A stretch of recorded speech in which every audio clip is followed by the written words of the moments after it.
getting started. A life is a dream or a nightmare scarring. Hand me a drink cause I think I'm going all in. 안녕하십니까. 아시아투데이 TV에서 매주 목요일과 금요일 저녁 8시에 보내드리는 송국근의 현장 정치 6월 7일 금요일 순서 시작합니다. 자, 오늘까지만 저녁 8시에 방송을 해드리고 다음 주 목 금요일부터는 오후 6시로 바뀝니다. 자, 오늘 8시 늦은 시간에 보내드리는 마지막 방송이 될 텐데 오늘 하루 아주 핫한 날이었습니다. 이 온통 관심이 수원지법에 쏠려 있었죠. 수원지방법원. 거기서 오늘 이화영 전 경기도 평화부지사 1심 선고가 있었는데 이화영이 지금 9년 6개월 받았습니다. 9년 6개월 받았는데 이화영이 몇 년 받고 이것은 그다지 큰 관심은 없죠. 본인이 지은 죄가 있으니까는. 이화영은 원래 뇌물, 정치자금 이런 걸로 처음에 구속이 됐습니다. 뇌물과 정치자금은 전부 다 쌍방울 김성태에게서 받은 것이죠. 그런데 그 중간에 새로 혐의가 추가된 것이 외환관리법인데 그냥 말이 외환관리법이지 한마디로 말하면 이재명의 최대 아킬레스건 대북송금과 연결된 혐의입니다. 그래서 오늘 1심 판결에서 모두가 주목했던 것이 이화영 판결문 중에서 대북송금 사실을, 그러니까 대북송금 자체가 이재명의 북한 방문을 위한 것이었다. 지금 이화영 쪽에서는 잡아떼고 있죠. 한 번은 북한 방문을 위한 것이고 그것을 이재명에게 보고까지 했다고 주장을 했다가 갑자기 배우자 부인이 법정에서 정신 똑바로 차려 막 이러면서 막 부부싸움을 벌였죠. 백정아 씨. 그리고 나서 또 박찬대, 지금 민주당 원내총무하는 박찬대가 이화영 부인을 찾아갑니다. 찾아가서 또 회유를 하고 하는 과정에서 이화영이 진술을 번복을 하죠. 나 그 이재명 대표에게 그런 말 하는 사실 없고 보고를 한 사실 없고 북한으로 돈 대신 보내줬다는 거 김성태가 보고를 하는 사실이 없고 그 김성태가 돈 보낸 거 그 우리가 상관없어. 자기 사업을 하고 보낸 거야. 이렇게 잡아떼기 시작합니다. 그러면서 막 재판을 지연하고 그 재판부 판사들 기피 신청 내고 이렇게 해서 일종의 사법 방해를 막 하죠. 그래서 무려 1년 8개월 만에 이 1심이 나왔는데 자, 그것이 핵심은 이겁니다. 결국은 이화영의 1심 판결문이 이재명에 대한 구속영장을 청구하는 증거 1호가 될 것이다. 그 분석이 나왔는데 충분히 1호 증거로 쓸 수 있는 만큼의 판결문 내용이 나왔습니다. 그 소식을 오늘 중점적으로 제가 전해드리면서 특히 여러 가지 지금 주변의 상황들을 보면은 이재명이 완전히 자책골, 자충수를 뒀습니다. 구속영장을 검찰에서 재영장이죠. 재영장을 치지 않을 수 없을 정도로 이재명이 검찰을 완전히 자극을 해버리는 그런 상황이 최근에 잇따라 벌어졌죠. 검찰이 부글부글 끓고 있는데 법원에서 충분히 구속영장의 증거로 쓸 수 있는 내용을 판결문에 담은 겁니다. 그러면은 검찰에서는 그걸 딱 들고 바로 영장 청구를 하겠죠. 해야 되죠. 해야 됩니다. 하지 않으면 지금 검찰이 구속영장 청구하지 않으면은 검찰은 사건을 조작하는 집단이 돼버립니다. 그렇게 지금 구도가 짜여져 버렸습니다. 잠시 후에 제가 설명을 드리죠. 영장을 청구를 하면은 지금 이제 방탄국회를 이재명이 열려고 하고 있습니다.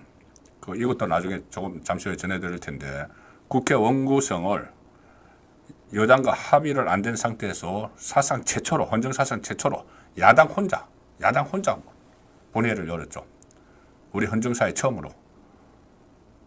그래서 이제 국회를 끌고 갑니다. 그럼 이제 방탄국회가 되죠. 자, 방탄국회가 되면 체포동의안 또 표결해야 되는데 체포동의안 통과될 가능성이 저는 있다고 봅니다. 자, 그 부분까지 오늘 제가 집중적으로 왜 그런지를 분석을 해드리고 오늘 매주 금요일은 또 이 주의 베스트 앤 워스트 정치권 주변 인물을 중심으로 제가 선정을 하죠. 자, 오늘도 이제 베스트 그리고 이 워스트 인물을 또 선정을 하는 그런 시간도 갖도록 하겠습니다. 먼저 아시아투데이 따끈따끈한 기사부터 소개를 드리겠습니다. 아시아투데이. 바로 이화영 이야기입니다.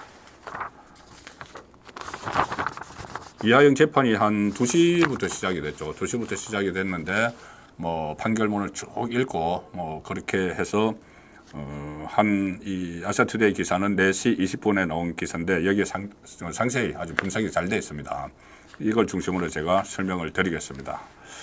자, 이화영이 왜 이재명의 폭탄이 되느냐, 이재명을 영장 구치소로 밀어넣을 매간이 되느냐, 그 부분을 제가 설명을 우선 드리기 전에 기사 내용을 소개를 드리겠습니다. 아시아투데이 쌍방울 대북송금 이화영 1심서 징역 9년 6개월. 일단 상당히 많죠. 9년 6개월 거의 10년입니다. 이화영이 지금 한 60 정도 됐을 텐데 최소한 70까지는 감옥에서 살아야 되는데 구형이 15년이었죠. 그런데 9년 6개월 상당히 많이 나온 겁니다. 보통 구형량의 한 절반 조금 넘는 그 정도가 나오기 때문에 오늘 법조 기자들도 한 7년 정도 예상을 했는데 10년 가까이 나왔습니다. 왜 그런가?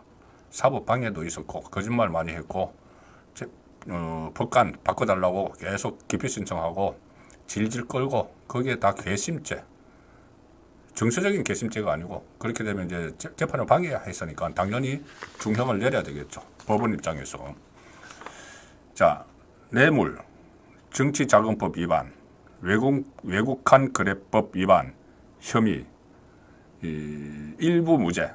그런데 외국한 그 거래법 위반 혐의 일부 무죄는 돈이 북한으로 간 것은 맞는데 북한 쪽 사람에게 그게 완전히 온전히 들어갔는지 그 부분이 지금 확인이 잘 안 된다. 그래서 이게 일부 무죄지 돈이 안 갔다는 게 아닙니다. 그러니까 외국한 거래에 위반되느냐, 대북 제재에 위반되느냐, 이 부분을 따지다 보니까 법적으로 디테일하게 따지다 보니까 이런 거지. 결론적으로는 다 같다는 이야기입니다. 법원은 200만 달러 방북 관련 사례금으로 보기 충분. 사례금이라는 표현을 썼습니다. 지금까지 언론은 방북 비용 이렇게 했죠. 그런데 사례금 아주 구체적으로 북한에 이재명이 가는 그 사례금으로 썼다, 줬다. 이제 확인된 거 법원이 받아들인 게 200만 달러고 원래 300만 달러라고 그랬죠. 500만 달러는 스마트팜 사업이.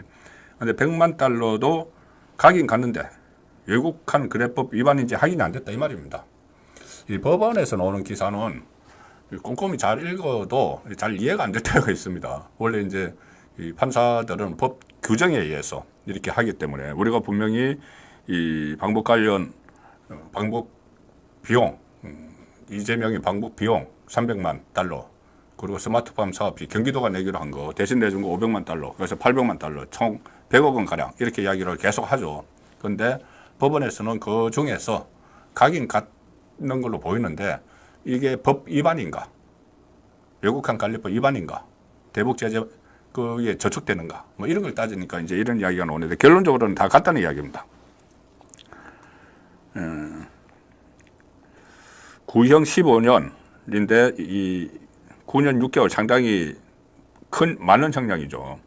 여기서 변호인들이 격앙이 됐습니다. 오늘 이 재판 끝나고 나서 이화영이 변호인 2사람, 한 사람은 김현철, 한 사람은 김강민 변호사인데 끝나고 나서 눈물까지 흘렸습니다. 김현철 변호사라는 사람은 이 억울하다. 왜 이렇게 형량이 많느냐?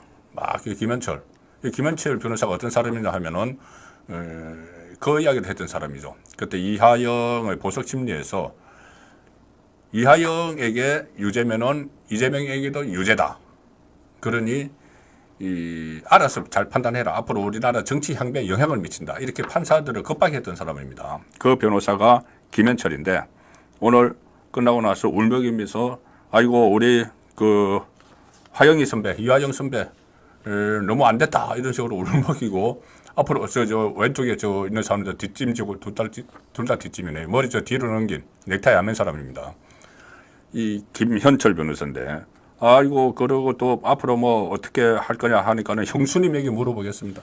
형수님이 누구냐? 법정에서 소란 피운 그 백정하라는 사람입니다. 그러니 자기 의뢰인을 선배님, 형수님 이렇게 부르는 겁니다. 그리고 그 옆이 김현철, 그 옆이 김광민 변호사, 김광민 경기도의원이죠. 경기도의원이고 오늘도 저기서 막 큰 소리를 치면서 이 법원이 뭐 잘못된 판단을 내렸다, 막 이렇게 또 막 큰 소리로 막 쳤습니다. 그런데 이 두 사람이 이하영이 9년 6개월 받았다고 형량이 너무 많다, 이렇게 억울하다 막 했는데 사실은 재판 전략으로 이하영이 형이 많아졌습니다. 이하영이 모든 걸 진술을 하고 이재명을 위해서 했다, 이재명이 시켰다, 이걸 그대로 진술을 이야기하도록 변호인들이 정말 이화영 편이라면은 그렇게 했으면은 이까지 안 나오죠. 저 두 사람의 목적은 이화영을 지키는 게 아니고 이재명을 지키는 겁니다. 이재명을. 그래서 이화영의 유죄는 이재명의 유죄다. 이재명은 앞으로 그 말까지는 안 했지만 대통령 될 사람이니까는 재판 알아서 해, 이렇게 했던 사람들이에요. 그러니까 저 두 사람은 이재명을 지키기 위해서는 이화영이 얼마나 형을 받는지는 별 상관없었던 사람입니다, 사실. 자, 그런데 이 재판부에 대해서 강한 어필을 하고 오늘 또 그런 퍼포먼스 같은 것도 보여줬습니다. 김현철 변호사는 울먹이기까지 하는데 어떻게 변호사가 재판 결과에 가지고 법리에 따라서 조곤조곤 따져야지 울먹울먹하고 그런 것은 뭔가 정치적인 개입이 있다는 것이죠. 재판부는 이화영에 대해서 이렇게 이야기를 했습니다. 상당한 정치적 경력을 갖춘 고위 공무원인 피고인은 장기간 뇌물 및 정치 자금을 아무런 문제의식 없이 지원받았다. 자, 뇌물 정치 자금, 이까지는 이재명과 별로 상관없습니다. 자기 뇌물 받아서 또 뭐 법인카드 막 쓰고 또 다른 뭐 제3의 여인 이야기도 있지만 그까지는 제가 너무 복잡하니까 안 하고 정치 자금을 막 받았습니다. 이 이화영이 원래 이해찬 보좌관 출신입니다. 이해찬 친명의 자장. 근데 친명과 이재명은 아주 사이가 안 좋은데 어떻게 이해찬 보좌관 출신을 평화부지사로 썼느냐. 이해찬이 파견시켰죠.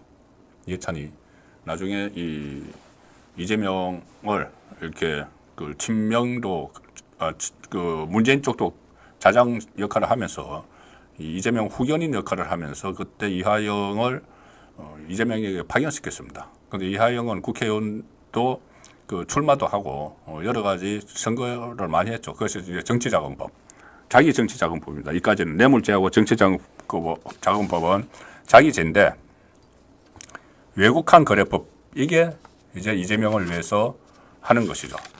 아, 저기 또 우리 PD께서 굉장히 사진을 빨리 찾습니다. 제가 적석에서 이야기했는데 이해찬 옆에 이화영 사진이 지금 나오고 있죠. 외국한 그 거래법 범죄의 경우 이 판사가 이렇게 이야기합니다. 북한에 거액의 자금을 지급하는 범죄를 저질렀다. 그런데도 수사부터 재판까지 반성하지 않고 비합리적인 변명으로 일관해서 엄중한 처벌이 불가피하다. 이래서 징역 9년 6개월. 자, 이 재판의 주요 쟁점인 대북송금의 경우에 경기도가 지급해야 할 북한의 스마트팜 사업비와 당시 경기도지사 이재명 방북비를 쌍방울에 대납하려고 했다는 점은 다 인정을 했습니다. 다 인정을 했다. 사례금이라는 이야기까지 했죠, 새로. 검찰이 공소 사실에 적시한 800만 달러 중 재판부가 인정한 해외로 밀반출된 불법 자금 액수는 394만 달러다. 자, 원래 한 100억 원 뭐 이렇게 했는데 인정을 한, 그러니까 이게 법 위반이다. 그러니까 외환관리법 위반이다. 이렇게 인정을 한 게 394만 달러. 이것도 뭐 적지 않죠. 거의 뭐 50억 가까이 되는 돈입니다. 특히 자, 이 대목이 중요합니다. 이것을 제가 집중적으로 말씀을 드릴 텐데 이재명 당시 경기지사의 방북 비용과 관련해서는 쌍방울 측이 북한에 보낸 200만 달러 상당은 경기도지사의 방북과 관련한 사례금으로 보기 충분하다. 사례금이라는 표현이 나왔습니다. 자, 제가 아직까지 말씀을 안 드리고 있는 게 있죠. 가장 핵심은 자, 이제 두 가지입니다. 이 구도는 다 이야기를 했어요. 법원이 구도 다 이야기했습니다. 저 북한에 이하영이 김승태한테 부탁해서 김승태가 북한에 돈 보낸 거는 김승태 자기 사업을 위해서 보낸 게 아니고 이재명 북한 방문을 위해서 보낸 것이다. 이까지는 이제 법원에 다 인정을 했습니다. 그러면은 제가 계속 말씀드렸던 핵심이 있죠. 핵심. 그러면은 이재명은 이 이야기를 이하영한테 보고받았느냐. 보고받고 오케이 했느냐. 이 부분은 이하영이 한번 진술을 했죠. 그러다가 번복을 했죠. 그러면 이 재판부는 그걸 어떻게 받아들였을까? 이 재판부가 판결문에서 그거 이하영이 이재명에게 보고를 한 것으로 보인다. 이렇게 판결문에 넣으면은 빼도 박도 못하게 구속영장 청구의 증거 1호가 된다고 말씀드렸죠. 그런데 이게 약간 비틀어서 판사가 판결을 내렸습니다. 그 부분에 대해서는. 그거를 먼저 말씀드리죠.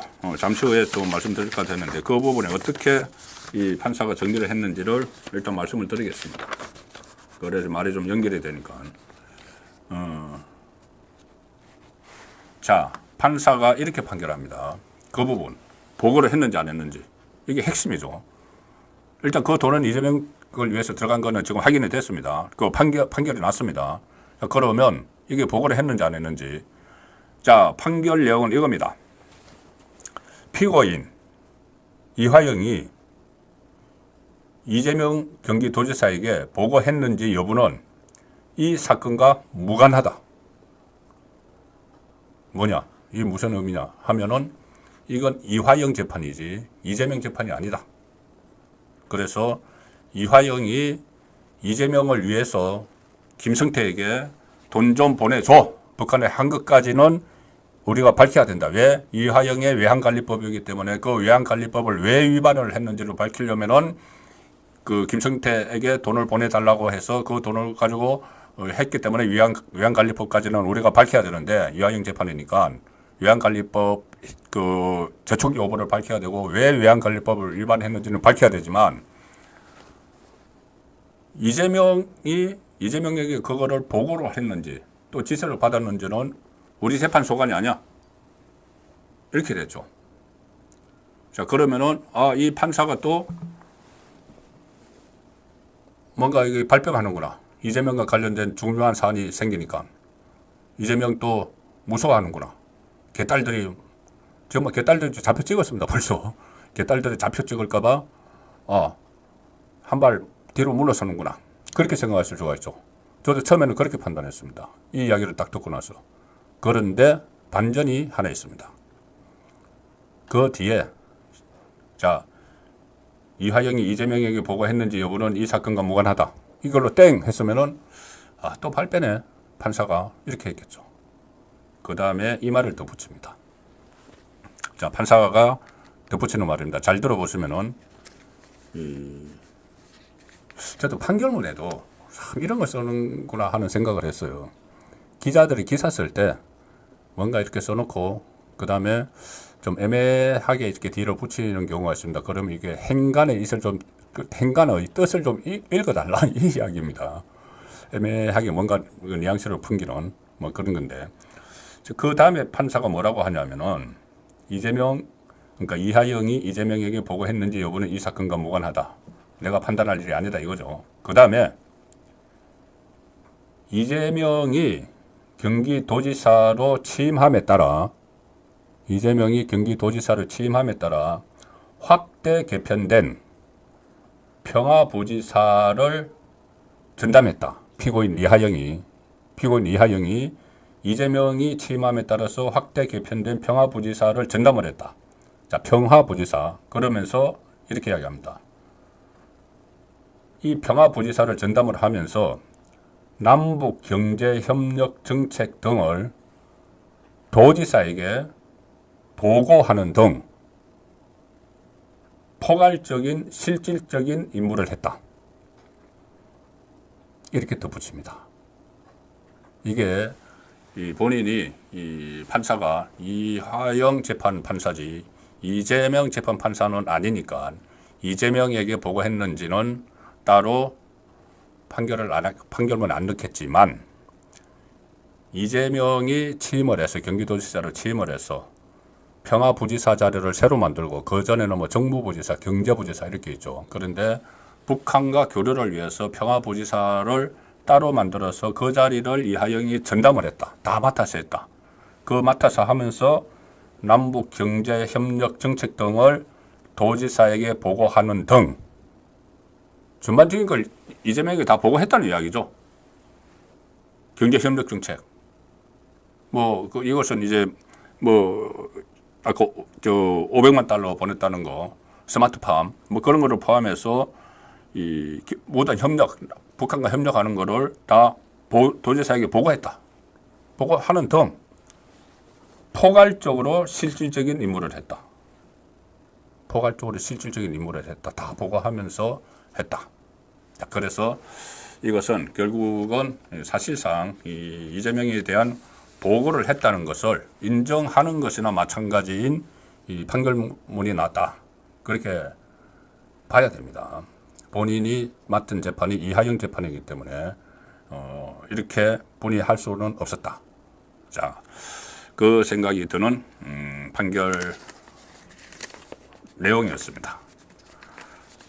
그래서 이 말씀드린 대로 특히 이재명 경기지사의 방북 비용과 관련해서는, 자, 이거 보고는 보고 그 문제고, 방북 비용과 관련해서는 쌍방울 측이 북한에 보낸 200만 달러 상당은 경기지사의 방북과 관련한 사례금으로 보기 충분하다. 이하영 계속 그거 김성태 자기 사업 위해서 북한에 보낸 거야. 우리와 상관없어 했는데 판사는 무슨 소리? 그 사례금이다. 처음에 이 여러 가지 그 진술들이 다 있습니다. 이 김성태도 있고, 그 다음에 국정원 직원도 정언한 것이 있고, 안보수 정언 다 있습니다. 거기 보면은 북한이 처음에는 이재명이 간다고 하니까는 그러면은 500만 달러를 달라고 했습니다. 500만 달러. 왜? 오면 헬리콥터도 띄워야 되고, 그 다음에 벤처 촬영도 돼야 되고, 500만 달러 줘. 근데 김성태가 사업가죠. 수완이 있죠. 그래서 그걸 300만 달러로 깎은 겁니다. 자, 그래서 이렇게 판결이 나왔는데, 잠시 후 지면 신청 분석에서 이 부분은 이재명 영장, 구속영장 어떻게 이제 집행되고 어떻게 처리될지를 집중적으로 파헤쳐 드릴 텐데, 하나만 제가 또 이재명 교전에 말씀을 드리고 가죠. 이재명은 왜 2018년 그 시점에 이렇게 돈을 막 주고, 나중에 이제 김성태가 이재명을 위해서 북한에 100억 원이나 주는 건 나중에 이재명 대통령 되면은 대북 사업 특혜 받으려고 이제 주는 거죠. 그러면은 이재명은 왜 북한에 돈을 막 주라고 하면서까지 가서 김정은을 만나려고 했을까? 이유가 다 있습니다. 2018년 그때 이 남북 정상회담 같은 것이 막 있었죠. 문재인이 북한을 방문을 하면서 김정은을 만나러 가면서 수행단이 쭉 있었는데, 그 수행단 중에서 지방자치단체장을, 강력단체장 두 사람을 데려갑니다. 누구냐? 박원순 서울시장, 그 다음에 최문순 경기도지사, 이렇게 데려갑니다. 강원도지사. 박원순, 최문순, 강원도지사, 이렇게 데려갑니다.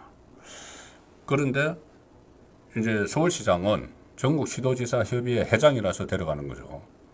그런데 강원도지사는 왜 데려가느냐? 접경지역이 강원도에 많아서, 북한과 접경지역이 강원도에 많아서 데려갑니다. 그런데 이재명은 접경지역은 강원도보다 경기도가 훨씬 넓죠. 그런데 이재명은 쏙 뺀 겁니다. 왜?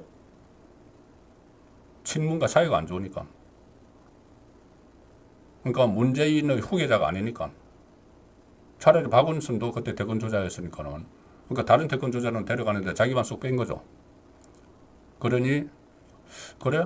그렇다면은 내 힘으로 가지 뭐. 내가 따로 가지 뭐. 그래서 북한에 500만 달러 스마트팜도 지원을 한다. 그리고 내가 직접 북한에 가가지고 통일 대통령 이 캐치프레이즈로 다음에 그 대권에 나올 거야. 이래서 돈을 보낸 겁니다. 대권 플랜의 일환이죠. 그리고 김성태는 그렇게 해서 방북을 도와주면은, 북한을 가는 걸 도와주면은 나중에 엄청난 대북 사업에서 이재명 나라가 되면은, 이재명 대통령이 되면은 특혜를 받을 수 있으니까는 그렇게 대신해줬다. 자, 여기까지 말씀을 드리고 계속 진행을 하고, 이 부분은 이재명 구속, 사실 이재명 구속 부분에 대해서 제가 지금 한 2년째 계속 추적을 하고 있는데, 이번에는 정말 제대로 걸려들지 않나. 그때 구속영장 그 체포동의안이 통과가 됐어도 구속영장 유창훈이 기각하고 막 이렇게 했죠. 근데 이번에는 제대로 걸려들 거다. 그런 생각을 합니다. 왜 그러냐면은 유창훈이 그때 이 영장을 기각을 할 때 서울중앙지검에서 3개를 한꺼번에 3개 혐의인가요? 3개 이상의 혐의를 한꺼번에 모아서 영장을 청구를 했죠. 뭐냐면은 그때 같이 했던 게 백현동 사업이나 아니면은 이 위정교사, 그 다음에 성남FC 호응금 의혹, 또 이 대북송금, 이거 다 모아서 했는데 체포동의안은 통과가 됐죠. 그때 이재명이 이 단식하고 나서 병상에서 체포동의안 국회에서 투표하기 전날 나 좀 구해줘 하면서 체포동의안 부결시켜달라고 업소를 했는데 가결시켜버렸습니다. 한 30명이 이탈을 해서 민주당에서. 그 30명 나중에 이제 공천을 못 받았죠. 어쨌든. 그리고 영장실질심사로 가서 모든 법조인 출신 패널들이, 판사 출신, 변호사 출신, 검사 출신 패널들이 99% 영장 발부 이랬는데 유창훈이 딱 기각시켜버렸죠. 기각시켰을 때 대북송금에 대해서 뭐라고 했냐면은 다툼의 여지가 있다. 증거가 불충분하다. 이렇게 했습니다. 이렇게 해서 기각이 됐는데, 증거 불충분? 그러면은 증거를 채우면 되죠. 그런데 법원 판결문은 형사소송법상 아주 유력한 증거입니다. 그럼 1심 판결문이 이렇게 나왔기 때문에 당연히 영장을 재청구를 해야 되겠죠. 자, 그러면 이제 그 영장 청구를 가로막고 있는 사람이 누군지, 그리고 앞으로 어떻게 될 건지, 그 부분을 잠시 후에 이슈 집중 분석해서 해드리고 저는 또 계속 진도를 나가겠습니다. 그 부분 아직 남아 있습니다. 오늘 제가 잠시 후에 전해드릴 겁니다.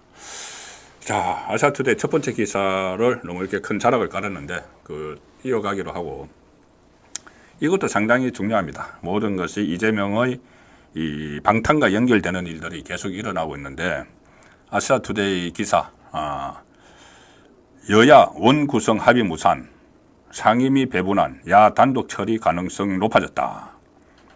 이게 지금 일단 기사는 번한 겁니다. 오늘 다 나온 기사인데 뭐냐면은 여야가 이제 22대 국회 원구성을 하는데, 원래 민주당이 갈래대로 해오던 것을 따르지 않고 모든 것을 법대로, 민주당이 법대로 이야기하는 게 이상하죠. 이재명도 법대로 한다, 이렇게 국회법 절차에 따라서 한다, 법대로 한다 했는데 이재명이 법대로 하시면 벌써 구속됐겠죠. 어쨌든 여야 원구성 합의가 무산이 돼서 상임위 배분에서 여당은 다 배제하고 자기들이 18개 다 가져가 버린다. 이게 이제 현실화되고 있는데, 여당은 그러니까는 그 상임위 명단 제출을 거부를 했습니다. 추경호 원내대표가. 왜? 상임위 명단을 국민의힘 상임위 명단을 주면은 그거 가지고 자기들끼리 다 하니까 덜러리만 서는 거죠. 그래서 아예 제출을 안 하는 아주 소극적인, 어쩔 수 없이 소극적인 방법으로 여기서 버티고 있는데, 가장 핵심이 이겁니다. 이 법사위 운영이 가방인데, 제가 핵심만 말씀드리죠. 가방위는 과학기술방송통신위원회의 준말입니다. 가방위는 이 방송 3법을 다룹니다. 방송 3법 중에서 남은 게 지금 MBC. KBS는 정상화됐죠. MBC는 이게 임기가 다 돼가니까는 방문진을 통해서 경영진은 교체되고 해야 되는데, 이거를 MBC 지키고 하기 위해서 가방위를 가져가겠다, 위원장을. 그래서 사실 오늘 자기들끼리 내정을 했습니다. 가방위 위원장이 누구냐? 최민희. 민원연 활동하는, 완전히 좌파 편향적인 활동을 하는 최민희가 이번에 국회의원 됐습니다. 최민희가 위원장을 한다. 자, 운영위를 왜 가져가려고 하느냐? 운영위는 대통령실을 담당합니다. 그러면 운영위 위원장을 민주당이 맡아서, 과거에는 운영위는 여당 원내대표가 합니다. 여당 원내대표가 운영위원장이 됩니다. 그런데 이걸 야당 원내대표 박찬대가 지금 내정이 됐습니다. 대통령실을 담당을 하기 때문에 허구 헛날 대통령실 뭐 정진석 그 비서실장 국회로 나와 뭐 홍철호 정무수석 콜 이런 식으로 해서 용산에 대해서 집중적으로 이슈화시키려고 운영위를 가져가려고 하는 겁니다. 관행을 다 깨고 가장 중요한 게 법사위원장 가져가겠다는 건데 자 이게 상당히 흉계가 있는 겁니다. 법사위원장은 정청래가 됐습니다. 정청래가 내정됐습니다. 원래 이게 법사위원장은 국회의장을 가져가지 않는 제2당, 소수당에서 여당이든 야당이든 소수당에서 가져가는 건데 이것도 자기들이 가져가겠다. 원래 국민의힘에 가져가야 되는데.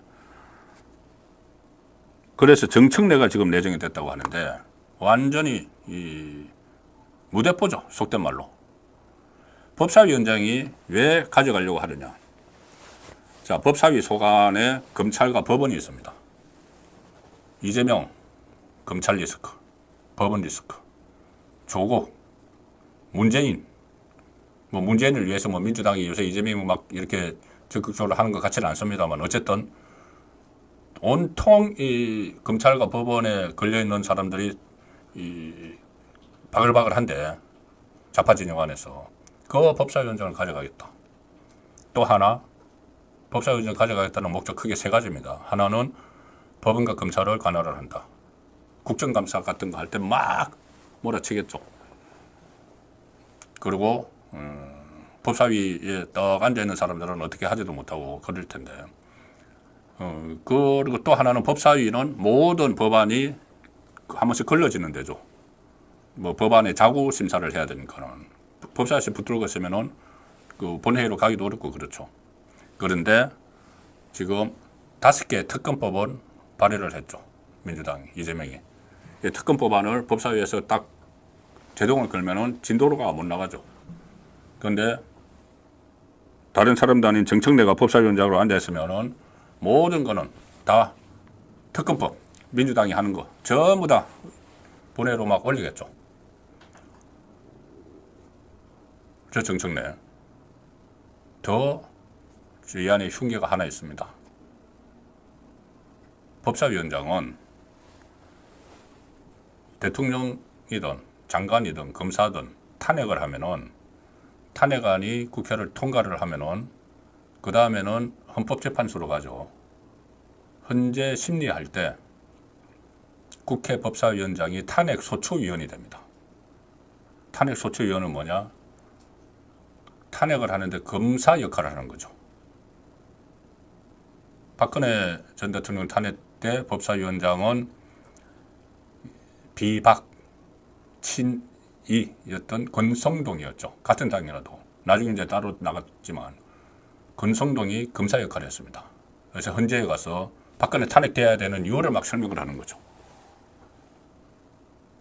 노무현 탄핵 때 법사위원장은 김기춘이었습니다. 다른 당. 그래서 노무현 탄핵돼야 된다고 막 이유를 설명을 하는 거죠. 그러면 지금 이 사람들이 윤석열 대통령 탄핵을 하겠다고 하고 있죠.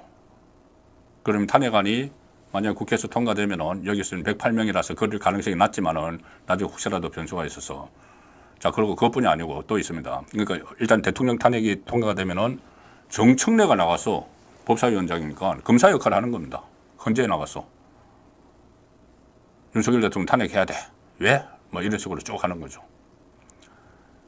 자, 대통령 탄핵은 이제 국민의힘이 108석을 가지고 있으니까는 헌재까지 갈 가능성이 낮죠. 그런데 지금 민주당이 장관, 검사들 다 탄핵을 하겠다고 하고 있습니다. 자, 장관들도 마음에 안 들면은 탄핵을 한다. 그러면은 이 헌재에 가면은 정청래가 그 탄핵소추위원이 되고 그 다음에 그 기간에 직무는 정지되고 검사들 지금 무더기 탄핵을 한다고 하고 있죠.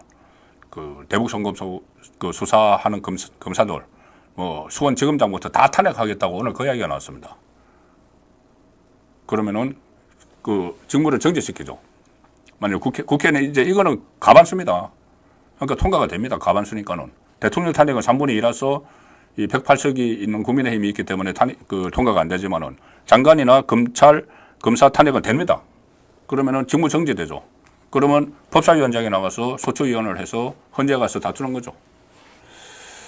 자, 그래서 그냥 법사위 운영이 가방이 가져가겠다는 게 결국은 전부 다 윤석열 정부를 흔들 수 있는 그 자리이기 때문에 가져가려고 하는 겁니다. 민주당은 법대로 하자는 입장이다.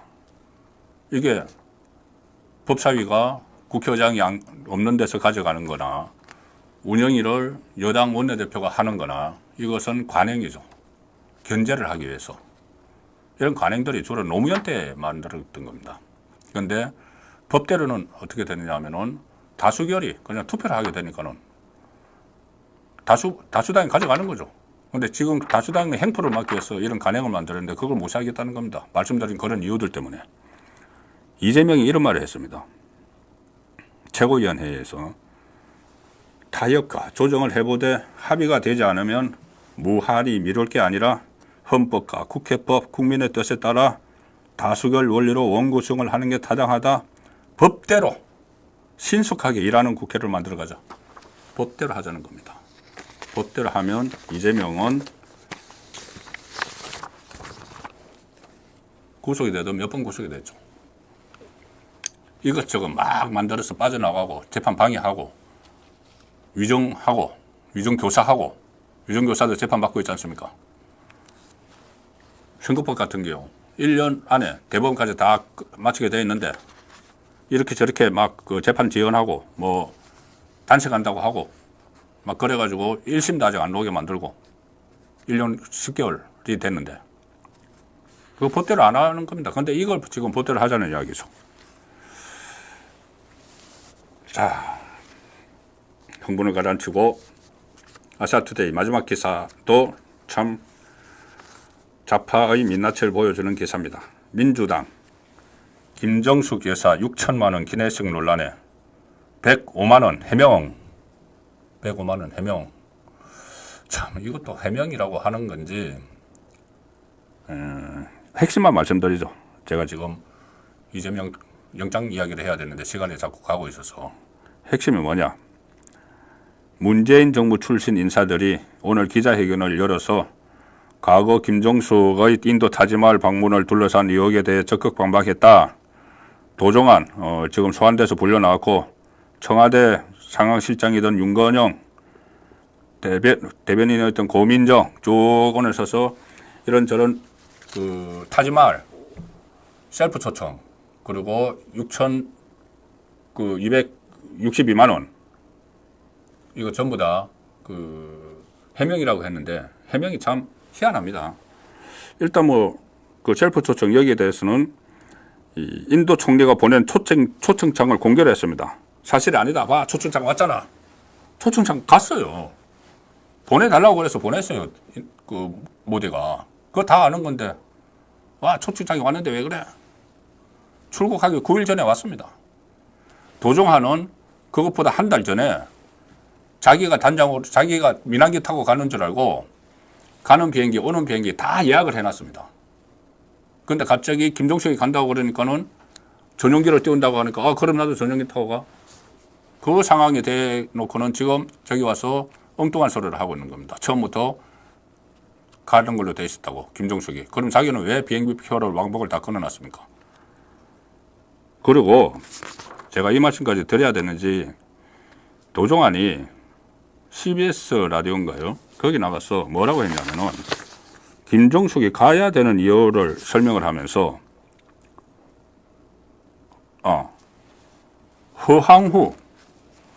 허황후가 이제 인도에서 건너와서 김수로 왕의 항우가 됐다. 그런 전설, 뭐 전설이 아니라는 말도 있지만 어쨌든 그 속에 있는 인물이죠. 허황후 기념공원을 만드는 데니까는 김정숙 여사가 가는 게 제격이라고 해서 가기로 했다. 황후 기념공원 만든다니까 대통령 부인인 김정숙이 가는 게 제격이라고 해서 가기로 했다. 왕비라는 이야기죠. 황후라는 이야기죠. 어처구니 없지 않습니까? 이게 앞뒤가 안 맞는 이야기들이 상당히 많은데 돈 문제만 하나 말씀을 드리면 이 6,292만원 기내식 그때 이제 계산을 하면은 36명이 탔으면은 이 한 사람당 한 그 160만 원 그래서 4끼 먹었으니까는 왕복 2개씩 4끼 먹었으니까는 한 끼당 뭐 40몇만 원 이런 이야기가 있었죠. 이런 이야기가 있었는데 이 무슨 그 자료를 받았다. 문체부에서 자료를 받았다 그러면서 공개를 했는데 식자재 구매를 포함해서 식자재를 조리하는 인건비와 운송비, 현지 케이터링 업체 비용 등 사실상 3,500만 원은 조업 비용이고 진짜 음식값은 6,292만 원 중에서 그거 빼고 3,500만 원 빼고 이게 음식값이다 했는데 그래서 계산을 자기들이 해서 내놨습니다. 이 김정숙의 식자재 구매 비용 진짜 먹은 거 김정숙이 먹은 것은 105만 원밖에 안 된다. 105만 원밖에 안 된다. 자, 먹은 게 105만 원. 4끼 먹었는데 105만 원. 한 끼. 이렇게 자기들이 주장을 해도 자기들 주장에 따라서 한 끼 25만 원이 넘는 걸 먹었습니다. 비행기 그 좁은 데 앉아가지고. 한 끼에 25만 원이 넘는 걸 먹었죠. 민항기 보통 하면 특등석, 1등석의 그 음식값 한 10만 원 정도 들어간다고 합니다. 그거보다 2배 이상 되는 거를 1등석보다 그걸 먹었는데 왜 어쩌란 말이냐. 이렇게 작게 먹었다. 이 이야기를 지금 하고 있는 겁니다. 한 끼에 40몇만 원짜리가 아니고 25만 원짜리 먹었다. 그리고 민항기를 탔으면 들어가지 않을 돈 이게 다 이제 사실이라고 해도 들어가지 않을 돈 무슨 식자재를 조리하는 인건비와 운송비 현지 케이터링 업체 비용 민항기 탔으면은 그냥 1등석 앉아서 10만 원짜리 먹고 가면 되죠. 그런데 부랴부랴 전용기까지 타고 성남공항에서 비행기 띄우고 하면서 이렇게 비용을 썼는데 지금 이 국민을 현혹하는 그런 말들을 하고 있습니다. 이 주의 베스트, 워스트 전해드리겠습니다. 먼저 베스트는 오늘 판결을 내린 이하영 판결을 내린 신진우 부장판사. 정치는 아니지만 정치적인 일이 많이 관련된 이 판결을 내렸죠. 신진우 부장판사. 대북 송금은 이재명 방북을 위한 것이었다. 확실히 정리를 했죠. 확실히 정리를 했고 이재명에 대한 보고는 그것까지 내 칸을 박히니까 내 재판이 아니니까 그것은 판단을 안 한다. 피고인 이하영이 이재명에게 보고했는지 여부는 이 사건과 무관하다. 판단 안 한다. 다만 이재명이 도지사에 취임함에 따라서 확대 개편된 평화부지사를 이하영 피고인이 전담을 해서 남북경제협력 정책 등을 도지사에 보고하는 등 포괄적이고 실질적인 임무를 했다. 포괄적으로 다 보고를 했다. 북한에 돈 보낸 거 지사님 이 북한 가기 위해서 김성태가 해줬습니다. 보고를 했다. 그까지 판결문에 적었습니다. 자, 그래서 제가 이 정치인은 아니지만 베스트 신진우 부장판사가 그 전에도 보면은 제가 판결한 내용을 보니까 그때 민주당 은수미 성남시장 청탁법 위반해서 법정 구속시켰고 김만배에게 징역 2년 6개월 내렸고 성남시 의회 의장 그때 대장동 연루된 최윤길에게 또 4년 6개월 내렸고 아주 법대로 하는 그런 판사다는 느낌을 받아서 베스트로 했습니다. 저는 월스트는 추미애 모처럼 추미애 등장을 했는데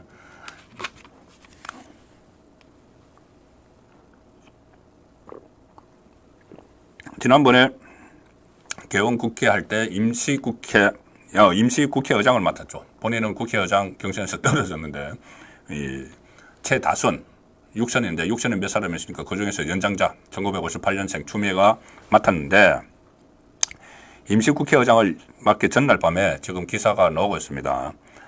이 육행시를 짓자 이래가지고 탄핵만 답이다 이런 그 앞 글자를 쭉 따면 탄성이 쏟아질 줄 알고 핵폭탄 그 발표를 몸소 했건만 만만한 백성들아, 앞에 쭉 제일 첫 글자만 하면은 탄핵만 답이다 이런 게 나오죠.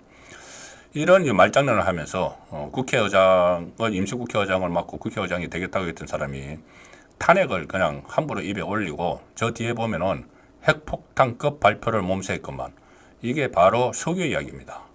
그 국민들이 앞으로 희망을 갖게 하는 그 발표를 가지고 또 저렇게 조롱을 하는 이런 행태. 그래서 제가 원셔트를 했고, 김민전 국민의힘 의원이 여기다가 치받았죠. 2020년에 윤석열 검찰총장과 충돌했을 때 유행했던 한시, 제가 읽어드리기는 그렇습니다. 가을 추 아름다울 미 애잔할 애 노래가 해서 무슨 또 한자로 해서 추미애가 정신병, 이거 전부 다 한자입니다. 다른 뜻입니다. 그는 음차를 한 거죠. 그런 식으로 또 치받고 해서 논란이 됐던 그 추미애가 워시터. 자, 이재명 이야기로 다시 돌아옵니다. 자, 이재명. 제가 이제 이화영 판결로 인해서 이재명이 구속 위기에 빠질 수밖에 없다. 그 상황을 설명을 들었고, 이재명의 자충수 뭐냐? 자, 검찰을 완전히 적으로 만들었습니다. 이 법조계에서 계속 나오는 이야기를 보면은 이재명에 대한 구속영장을 맡고 있는 사람이 이원석 검찰총장이다. 이원석 검찰총장. 수원지검장도 지금 새로 부임을 했죠. 수원지검장도 부임을 해서 이재명 구속영장이 이제 이화영 판결만 나오면은 바로 칠 것이다. 이런 분석이 많았는데 문제는 이원석 검찰총장이다. 이 영장을 치는 것을 꺼려하고 있다. 왜? 일단 긍정적인 평가로는 그래도 제1야당 대표고 무슨 대통령 선거까지 나왔고 앞으로 대통령이 될 수도 있고 그런 사람인데 좀 신중하자 이거지만 부정적인 이유가 더 크겠죠. 이제 자기 임기, 이원석 임기 9월 달까지인데 얼마 안 남았는데 괜히 영장 쳐서 내가 개딸들에게 시달릴 필요가 있느냐. 한 발 더 나아가면은 본인이 정치에 뜻이 있다는 이야기들이 있으니까 정치학과를 나왔고 호남이 고향이니까 나중에 민주당에 출마할 수 있고 다음 총선 때 너무 멀다고 그러면 보궐선거도 있고 그것 때문에 이재명의 영장을 막고 있다. 그런데 그러니까 이원석 검찰총장이 영장을 막을 수 없는 이유가 두 가지가 생겼습니다. 뭐냐 하면은 이재명이 지금 대북 송금 수사 특검을 발의를 했죠. 오늘 이화영 1심 재판에 나오면은 본인이 위기에 빠지는 걸 직감을 하고 4일 전에 특검을 발의를 했습니다. 검사장들을 쭉 내세워서 검사장들 이성윤 문재인 때 서울중앙지검장, 박균택, 양부남, 이재명의 변호사들, 검사장들을 내세워서 대북 송금 수사가 사건을 조작한 거다. 그리고 지금 가짜로 밝혀진 이화영이 주장한 이 검찰청 술판으로 회유했다. 그러니 이 검사들을 특검을 해야 된다. 대북 송금 관련 검찰 조작 특검법. 이게 한마디로 뭐냐 하면은 이재명이 대북 송금을 수사했던 검찰청 수원지검 검사들을 전부 다 특별검사라는 건 민주당이 임명을 하죠. 2명을 해서 추천해서 그 대통령이 1명이니까 사실상 민주당이 하는데 이 특별검사는 이 민변 소속의 좌파 변호사들을 임명을 하겠죠. 그 좌파 변호사가 검찰청의 수사검사들을 수사한다는 겁니다. 왜 이 사건 조작했어?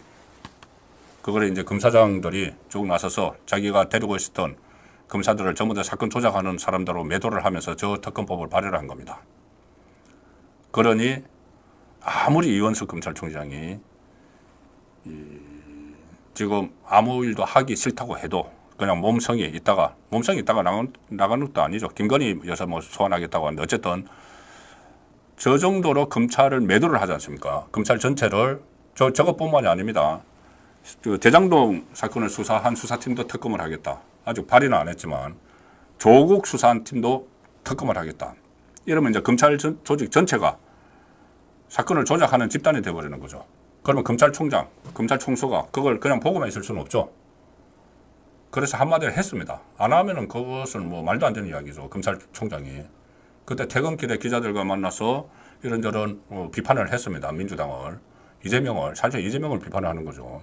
이재명이 비판을 하면서 사법방해 특검이다. 이것은 사법방해죠. 그리고 검찰에 대한 급박이다. 이렇게까지 이야기를 했습니다. 그러면 사법방해를 하고 검찰에 대한 급박을 하고 검찰 조직 전체를 이 사건을 조작하는 집단으로 이재명 쪽에서 만드는데 그렇게 만드는 목적이 이재명의 구속을 피하기 위한 거죠. 구속을 피하기 위해서 검찰을 완전히 그런 이상한 집단으로 사건 조작 집단으로 만들어버리는 거죠. 그러면 검찰총장 입장에서 그래 구속을 피하려고 이렇게까지 검찰을 막 하니까 진짜 구속시키면 안 되겠다. 그럼 구속영장 청구 못하도록 해야지. 이렇게 할 수가 있겠습니까? 오히려 그것 때문에 검찰을 매도를 하니까 구속이 안 되려고 검찰을 매도를 하니까 영장 청구를 검사들이 하겠다고 하면은 방해할 수가 없죠. 하지 말라고 할 수가 없는 상황이 됐습니다. 그래서 이재명이 자충수를 두고 있다는 거죠. 그냥 그렇게까지 안 했으면은 이원석이 알아서 영장을 못 치도록 할 수도 있는데 이원석은 그 전에 계속 이야기했던 것이 영장을 기소를 안 할 수는 없죠. 기소는 해야 됩니다. 왜 그러냐면 한번 영장을 청구를 했다가 대북송금 영장을 청구를 했다가 유창훈이 기각을 했고 그 다음에 같이 청구를 했던 다른 사건들 뭐 유정교사나 백현동이나 이건 다 기소를 했죠. 불구속 기소해서 재판에 다 넘겼죠. 그리고 이 대북송금만 딱 갖고 있는데 이걸 언제까지 가지고 있을 수는 없으니까는 기소를 해야 되는데 이원석은 이제 불구속 기소하자는 그 주장을 내놨습니다. 그런데 수사검사들은 구속영장을 청구를 해야 된다. 구속기소를 해야 된다는 입장이었고 그런데 구속기소를 막기 위해서 이렇게 검찰 전체를 집단적으로 매도를 하는데 검찰총장이 본인 입으로 검찰 급박하지 마, 사법방해하지 마 했는데 영장을 만료할 수는 없겠죠. 그래서 자충수를 뒀다는 겁니다. 자, 지금 여기서 끝나지 않고 두 번째 자충수가 지금 어제 오늘 사이에 나오고 있습니다. 이재명이 두 번째 자충수 구속영장을 오히려 제촉하는 뭐냐 하면은 특검법이 일단 발의가 됐는데 이것도 이제 다른 특검법처럼 국회에서 표결을 하겠죠. 국회 표결을 하면은 과반수니까 뭐 통과시키겠죠. 그러면은 대통령이 거부권을 행사하지 않을 수가 없습니다. 또 거부권을 행사해야 되겠죠. 그러면은 재투표가 들어가죠. 재투표가 들어가면은 이 또 3분의 2가 안 되니까는 어려울 수가 있죠. 그때를 대비해서 어제 오늘 나오는 이야기가 검사들을 탄핵하겠다는 겁니다. 검사들을 탄핵하겠다. 어떤 검사를 탄핵을 하느냐.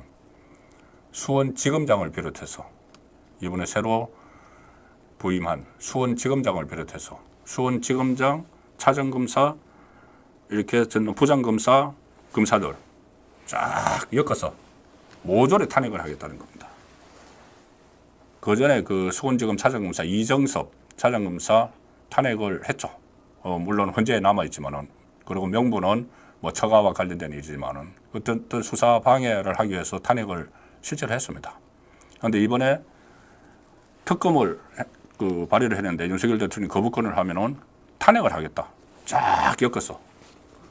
자, 이 상황에서 이원석 검찰총장이 그래 탄핵을 한다고 하니까는 무서워.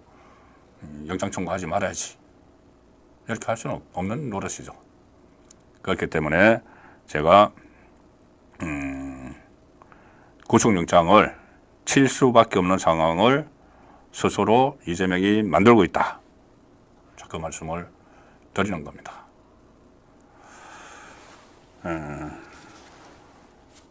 일단 좀 더 지켜봐야 되겠죠. 오늘 이제 이화영의 1심 판결이 나왔기 때문에 1심 판결에서 분명한 것은 두 가지입니다. 하나는 대북송금이 김성태의 사업을 위해서가 아니고 이재명의 방북을 위해서 이화영이 김성태에게 부탁을 해서 보냈다. 이재명이 상관없는 것이 아니다. 이재명을 위해서다. 그리고 그러면 그것을 이재명이 보고를 받았느냐, 보고를 받고 묵인을 했고 지시를 했느냐, 그 부분은 우리 재판에서 판단할 문제가 아니다. 다만 이화영이 경기도 평화부지사로 부임을 해서 포괄적으로 경기도의 북한 관련 활동을 다 보고를 했다. 꼭 굳이 우리가 대북송금을 보고를 했다고 우리가 이 판결문에 적어야지 알겠느냐. 이 정도 하면 알아들어야지. 그 판결이 오늘 나온 겁니다. 그래서 이재명에 대한 그 판결이 나온 데다가 지금 말씀드렸다시피 이 검찰 전체를 사건 조작 집단으로 만들어버리는 이 일이 계속 벌어지고 있는데 이걸 유원석 검찰총장이 말로만 이거 사법방해야, 검찰을 겁박하지 마 하면서 그래도 영장 청구하지 마 하기는 어렵다는 이야기죠. 그래서 이 사안은 좀 지켜봐야 되는 사안이고, 제가 문재인 조국 자충수도 준비를 했는데 뭐 이것보다는 이 말씀을 조금 더 드리겠습니다. 그러면 구속영장을 청구를 하면 어떻게 되느냐? 지금 이제 조금 전에 국회 상황 말씀드렸을 때처럼 이제 단독 국회를 열겠죠. 단독 국회를 열면은 방탄국회가 돼버립니다. 그러면 체포동의안이 제출이 돼야 되는데 세 번째 체포동의안이죠. 첫 번째 체포동의안은 부결됐고 두 번째는 가결됐죠. 자, 세 번째 체포동의안은 제출이 되는데 21대 국회에서 두 번 제출이 됐습니다. 한 번은 부결되고 한 번은 가결되고. 그런데 지금은 22대 국회죠. 구성원들이 많이 바뀌었습니다. 여기서 체포동의안이 제출이 되면은 이게 통과가 될까 안 될까? 영장은 이제 유창훈이 하는 게 아니고 이번에 수원지법에서 영장을 실질 심사를 하는데 수원지법에서는 그동안 이것과 관련된 사람들 전부 구속시켰습니다.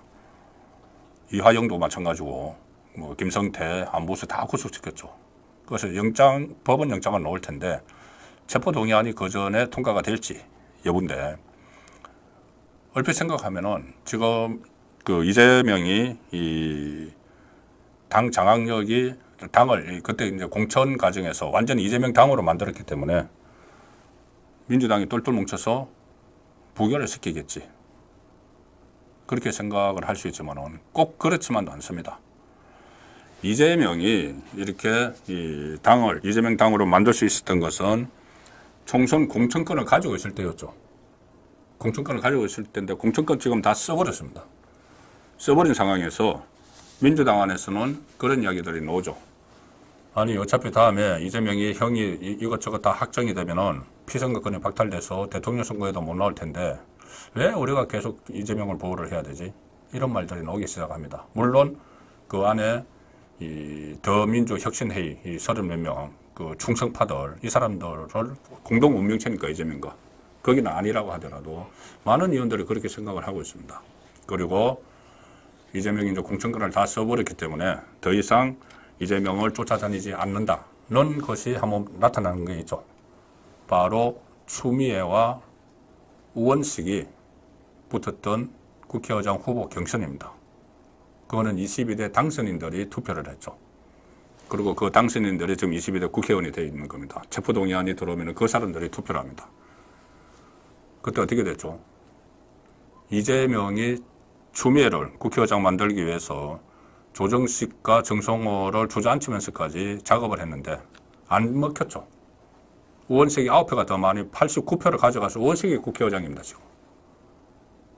이재명이 하다를 해도 하명을 해도 말 안 듣는 사람이 89명이 그때 벌써 나온 겁니다. 그러면 체포동의안이 제출이 되면은 이것이 부결된다고 꼭 장담을 할 수만도 없는 그런 상황이 실제로 올 수도 있습니다. 그래서 물론 이 여러 가지 절차들도 남아 있고 또 여론도 봐야 되고 검찰이 실제로 어떤 행동을 할지 이런 것도 변수가 될 수 있지만은 이런 말씀은 꼭 드릴 수가 있습니다. 뭐냐면은 정치적으로 이재명이 방어막을 치고 구속되기 안 되도록 방어막을 치고 하는 것이 지금 특검 그리고 또 탄핵 이런 거죠. 검사 탄핵. 그런데 특검이나 검사 탄핵은 시간이 걸립니다. 절차가 있어야 되니까는 법안 발의하고 표결하고 그다음에 재투표하고 그 절차가 있으니까 시간이 쭉 늘어지는데 검찰이 구속영장 청구하는 건 내일이라도 당장 할 수 있죠. 다 준비가 수사를 다 해왔으니까. 그래서 이 정치 시기보다는 검찰의 시기가 훨씬 빠르니까 검찰의 의지만 있으면은 충분히 이재명을 이재명이 법대로 국회 우리가 다 가져가겠다 했죠. 이재명을 법대로 처벌할 수 있다. 그 말씀을 드리겠습니다. 오늘 문재인도 자충수를 뒀습니다. 자기 그 영부인 첫 단독 외교 이렇게 했는데 또 의상 외교 옷 가지고 의상 외교 했는데 실제는 외교 참사였고 호화 기내식도 여전히 남은 의혹들이 많고 조국도 자충수를 막 두고 있습니다. 복수극 정치 윤 대통령에게 괜히 센 척하느라고 악수를 하면서 민심을 따르시오 이런 이야기를 했다고 자기가 막 자랑을 하고 그런 이야기들도 준비를 했지만 오늘 시간 관계상 이재명에 대해서 워낙 중요한 이야기이기 때문에 그리고 가장 따끈따끈한 이야기라서 이재명의 사법 리스크를 집중적으로 전해드렸습니다. 이화영의 1심 판결 그렇게 기다렸는데 드디어 나왔고 이재명을 보고했는지 여부는 이 사건과 무관하다. 그런데 이재명이 취임함에 따라 확대 개편된 평화부지사를 이화영이 전담을 했고 남북경제협력 정책 등을 도지사에게 보고하는 등 포괄적이고 실질적인 임무를 했다. 이 말씀을 다시 한번 드리면서 송국근의 현장 정치 금요일 순서 마치겠습니다.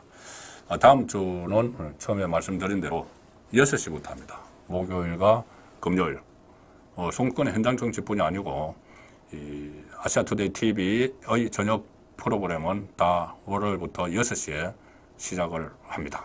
저는 목요일과 금요일 6시에 다음 주에 찾아뵙습니다. 오늘도 시간이 늦었습니다. 편안한 밤 보내시기 바랍니다. 시청해 주셔서 고맙습니다. Welcome to my party, we're just getting started. A life is a dream or a nightmare scarring. Hand